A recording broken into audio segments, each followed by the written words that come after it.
आपने भी वही फॉर्मूला अपनाया जो अमूमन हर पार्टी अपने लॉन्चिंग के साथ अपनाती है। फॉर एग्जांपल, आप जब प्रेस कॉन्फ्रेंस पटना में कर रहे थे, आपके पीछे बापू की तस्वीर थी। बापू सबसे बड़े आइकन बन गए हैं नेताओं की मार्केटिंग इमेज बनाने के लिए।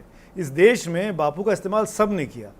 मैं सबसे पुरानी पार्टी से लेकर सबसे नई नवेली पार्टी तक की बात कर रहा हूँ, पर बापू के पदचिन्हों पर कोई चल नहीं पाया। बापू को बेचा सबने, पर बापू के रास्ते पे चला नहीं। मैं कैसे मानूं प्रशांत किशोर जो तमाम राजनीतिक पार्टियों को सलाह देते आ रहे थे, जिनकी बिना सलाह की बिना पर वो चुनाव जीतते आए या हारते आए, जैसा भी हुआ, वो बापू के रास्ते पर ही चलेंगे? नहीं, पहली बात तो यह है कि मैं आपकी इस बात से इत्तेफाक नहीं रखता हूं कि पार्टियां बापू का इस्तेमाल कर रही हैं। मेरी सोच तो यह है कि बापू का इस्तेमाल नहीं हो रहा है। उनके अगर मार्केटिंग के हिसाब से भी आप देख लें तो भी नहीं हो रहा है। जिस पार्टी को उन्होंने बनाया, जिस विचारधारा को उन्होंने आगे बढ़ाया, वो लोग भी बापू को इतने जितना उनका इस्तेमाल, अगर आप इस्तेमाल शब्द का इस्तेमाल करना चाहते हैं, वो भी उनका इतना यूज़ नहीं कर रहे हैं। तो आप करेंगे? नहीं, आप कैसे करेंगे? मुझे ऐसा लगता है कि महात्मा गांधी से बढ़ के आज इस देश में कोई आज तक न कोई बड़ी शख्सियत, राजनीतिक शख्सियत कोई आया है, न आने वाले कई दशकों और तक आएगा।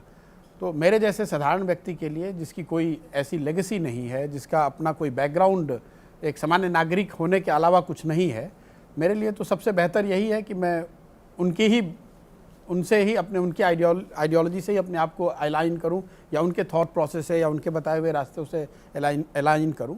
आप और आपकी संस्था जिसके साथ भी आप जुड़े रहे, आईपैक जैसे लोग, वो सर्वे करते थे, वो लोगों के पास जाते थे, लोगों को टटोलते थे, उनके मन में क्या जानने की कोशिश करते थे, और उसी बिना पर आपका जो भी, जिसके भी आदेश पे आप करते थे, उसको आप सलाह देते थे, रिपोर्ट्स देते होंगे।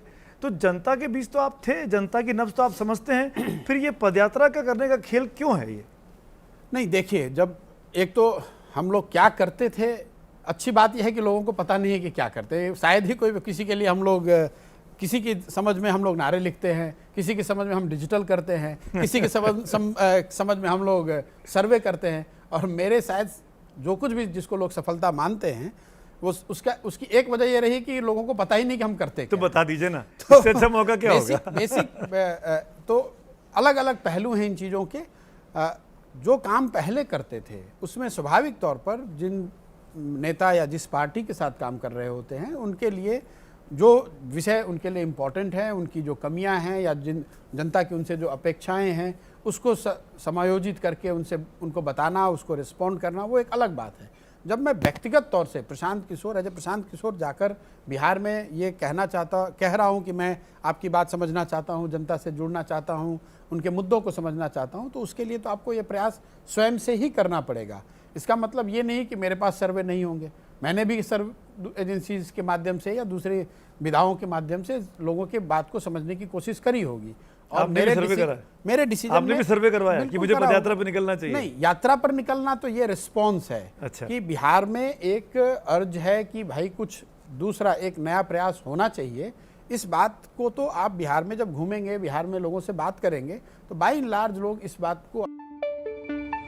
पंजाब ते पंजाबीयत दा परछावा, पंजाबी साडियां बावां, ABP साझा। हुण देखो अपने टीवी स्क्रीन ते टाटा प्ले चैनल नंबर 1929 ते। ABP साझा देखण लई अपने केबल ऑपरेटर नु अज ही संपर्क करो। ABP साझा, जोश, जज्बा, जुनून।